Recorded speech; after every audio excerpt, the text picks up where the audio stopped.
এভাবে আমরা pivot table নিয়ে আরো কিছু কাজ করব। আপনি যেভাবে খুশি পিভট টেবিলকে তৈরি করতে পারেন। এখানে দেখতে পাচ্ছেন এক ধরনের পিভট টেবিল তৈরি অর্থাৎ কাস্টমার নেমটা আমরা রো লেভেলে দিয়েছি, তারপর ডেসক্রিপশন গুডসটাকে রো লেভেলে এবং কোয়ান্টিটিকে রো লেভেলে দেওয়াতে এই ডিজাইনটি হয়েছে, এবং আমরা টোটাল প্রাইসটিকে ভ্যালু গড়ায় ইউজ করেছি, তো এটা সুন্দর হয়েছে। তাই কারণে কিন্তু আমাদের ডাটাগুলো কিন্তু গ্রুপিং হয়ে গেছে। এখানে এমডি কামরান কতটি মাদারবোর্ড নিয়েছেন সেটি দেখা যাচ্ছে। আমরা ইচ্ছা করলে এটাকে যে গ্রুপিং হয়েছে সেটিতে ক্লিক করে আমরা এটাকে হাইড করে দিতে পারি।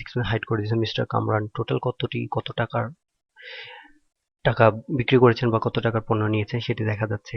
আমরা কিভাবে এটাকে ক্লোজ করে দিতে পারি। করিম শুধু কত টাকা নিয়েছেন, কত টাকা সেল করেছেন বা কিনেছেন সেটি দেখা যাচ্ছে। রাজনের, জামানের, তো এভাবে আমরা কিন্তু দেখতে পাচ্ছেন এটা কিন্তু সুন্দর করে আমরা হাইড করে দিয়ে গ্রুপটাকে কিন্তু আমরা সবকিছু খুব সুন্দর করে টোটাল প্রাইসটাকে দেখতে পাচ্ছি। আমরা আবার এখানে ক্লিক করেও কিন্তু সেগুলোকে শো করতে পারি। আবার এখানে দেখতে পাচ্ছেন মাদারবোর্ড টোটাল, আমরা ইচ্ছা করলে এটাকে ক্লোজ করে দিতে পারি, অর্থাৎ মাদারবোর্ড টোটাল লেখাটাকে আমরা এইভাবে হাইড করে দিতে পারি। এখানে আমরা এটাকে রেখে দিয়ে আমরা প্রসেসরটাকে হাইড করে দিতে পারি। একইভাবে আমরা এটাকে হাইড করে দিতে পারি, এটাকে অ্যাড করে দিতে পারি। এখান থেকে দেখতে পাচ্ছেন যে এমডি কামরা মাদারবোর্ড নিয়েছে এত টাকা, এমডি কামরা টোটাল নিয়েছেন এত টাকা। আমরা যদি এটাকে প্রিভিউতে দেখি তাহলে দেখতে পাচ্ছেন এখানে সুন্দর মতো খুব ডিজাইন হয়ে গেছে। এখানে যে প্লাস মাইনাস চিহ্নগুলো থাকে সেগুলো কিন্তু আমাদের প্রিন্টে আসবে না, তো এগুলো আমাদের গ্রুপিং। তো এইভাবে আমরা আমাদের ডকুমেন্টে পিভট টেবিলে সেটিং করতে পারি। যে সুন্দর একটি ফিচার। এখন আমরা দেখব বিভিন্ন অপশনের ব্যবহার। পিভট টেবিলে ক্লিক করে, অর্থাৎ যে পিভট টেবিলটি তৈরি করেছে সেটি ক্লিক করে অপশনে আসুন। এখানে আমরা শুধু ইম্পর্টেন্ট অপশনগুলোই দেখবো। আমরা ইচ্ছে করলে আমাদের ডাটাগুলোকে শর্ট করতে পারি। দেখতে পাচ্ছেন শর্ট হয়ে গেছে এ টু জেড, আর এখানে জেড টু এ যেমনটা উপরে চলে এসছে। তো এইভাবে আমরা ডাটাকে শর্ট করতে পারি। আমরা রিফ্রেশ করে আমাদের ডাটার যদি কোনো প্রকার চেঞ্জ থাকে সেটা করতে পারি। আমরা যদি চাই আমাদের ডাটাগুলোকে সোর্স চেঞ্জ করতে, অর্থাৎ যেখান থেকে আমরা নিয়েছিলাম ডাটাগুলো সেই সোর্সটাকে চেঞ্জ করে আমরা বাড়াবো অথবা কমাবো, তাহলে চেঞ্জ ডাটা সোর্সে ক্লিক করে চেঞ্জ ডাটা সোর্সে ক্লিক করুন। এখান থেকে আপনার দরকার হয় স্টেটটাকে বাতিল দেবো, সেই কারণে আমরা স্টেট বাদ দিয়ে বাকিগুলো সিলেক্ট করে ওকে করব, ফলে এখান থেকে কিন্তু স্টেট কথাটি উঠে যাবে। একইভাবে আমরা যদি কাস্টমার আইডি কথাটি অর্থাৎ ফিল্ডটি চেঞ্জ করতে চাই তাহলে আমরা সোর্স ডাটা শিটে গিয়ে চেঞ্জ ডাটা শিটে ক্লোজ করে আমরা আইডিটা বাদ দিয়ে বাকিগুলো, অর্থাৎ আইডি আর স্টেট বাদ দিয়ে বাকিগুলো সিলেক্ট করে ওকে দেবো, ফলে দেখতে পাচ্ছেন এখানে কিন্তু আইডিটা চলে গেছে। এভাবে আমরা ডাটা সোর্সকে চেঞ্জ করতে পারি। ডাটা অর্থাৎ পিভট টেবিল করার সময় আপনি পিভট টেবিলটা কিন্তু সম্পূর্ণটাকে ক্লিন করে দিতে পারেন। সেটার জন্য খুব সহজেই অপশনে ক্লিক করে ক্লিয়ার এসে ক্লিয়ার অলে ক্লিক করুন। ডাটা অর্থাৎ পিভট টেবিলের সব ডাটা কিন্তু ক্লিন হয়ে যাবে। আমরা আন্ডু করে ফিরে আসবো। আমরা এভাবে সিলেক্ট করতে পারি এন্টার পিভট টেবিল। দেখতে পাচ্ছেন সম্পূর্ণ পিভট টেবিল সিলেক্ট হয়ে গেছে। অথবা আমরা দিতে পারি ভ্যালু।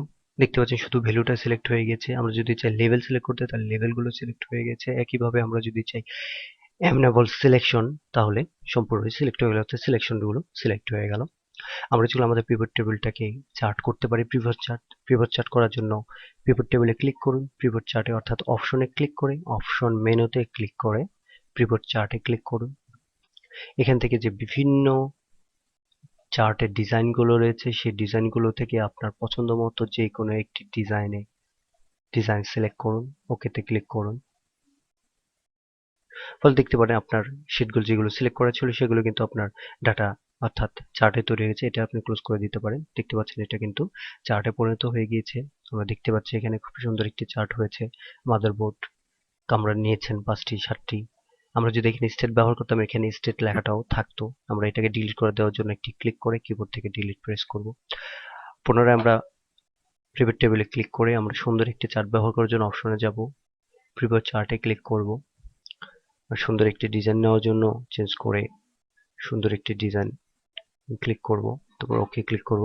ফলে দেখতে পাচ্ছেন এখানে কিন্তু চমৎকার একটি ডিজাইন চলে এসেছে। আমরা কিন্তু এটাকে ড্র্যাগ করে এভাবে বড় ছোট করতে পারি। আমরা যখন চার্ট নিয়ে কাজ করবো তখন এই বিষয়গুলো শিখে নেব। এখন আমরা এটাকে ক্লোজ করে দিতে পারি। তো এইভাবে আমরা পিভট চার্টও ব্যবহার করতে পারি। অথবা আমরা কিন্তু এখানে চার্টের জন্য যে বিভিন্ন ডিজাইনগুলো রয়েছে এই ডিজাইনগুলো চেঞ্জ করতে পারি। দেখতে পাচ্ছেন বিভিন্ন ডিজাইন রয়েছে, কালার রয়েছে, কালারগুলো চেঞ্জ করতে পারি। আমরা ইচ্ছে করলে এখানে ফিল্ড লিস্ট, এখান থেকে ফিল্ড লিস্টটাকে হাইড করতে পারি, আবার শো করতে পারি। আমরা যদি কোনো বাটন থাকে এখানে দেখতে পাচ্ছেন প্লাস মাইনাস বাটন করেছে, আমরা প্লাস মাইনাস বাটনগুলোকে উধাও করে দিতে পারি, অর্থাৎ হাইড করে ফেলতে পারি, আবার শো করতে পারি। যদি ফিল্ডের হেডার থাকে হেডারটাকে আমরা উঠিয়ে দিতে পারি। দেখতে পাচ্ছেন এখানে ডিসক্রিপশন যে ফিল্ড ছিল ফিল্ডটি উঠে গেছে।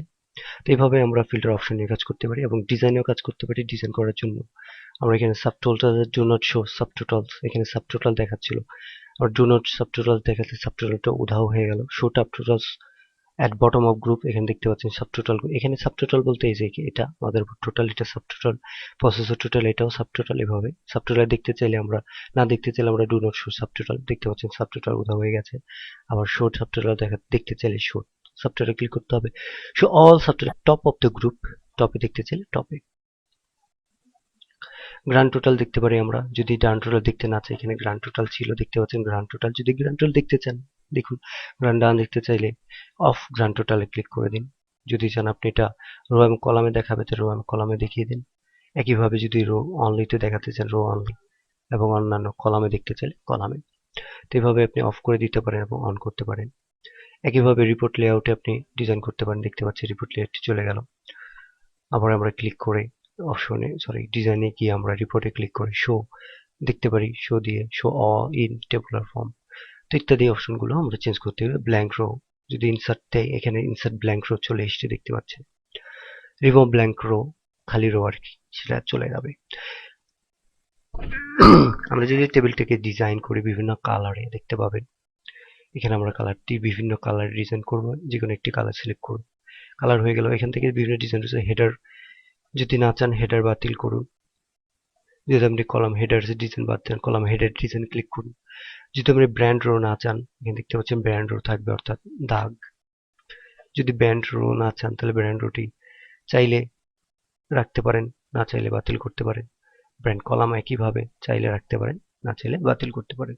আর যদি আপনি ডিজাইনটাকে নর্মাল করতে চান তাহলে একদম উপরে এসে নর্মালে ক্লিক করতে হবে, তাহলে নর্মাল হয়ে যাবে। তো এইভাবে আমরা প্রাইভেট টেবিলকে ডিজাইন করতে পারি এবং অপশনে গিয়ে বিভিন্ন কাজগুলো সম্পাদন করতে পারি। ধন্যবাদ।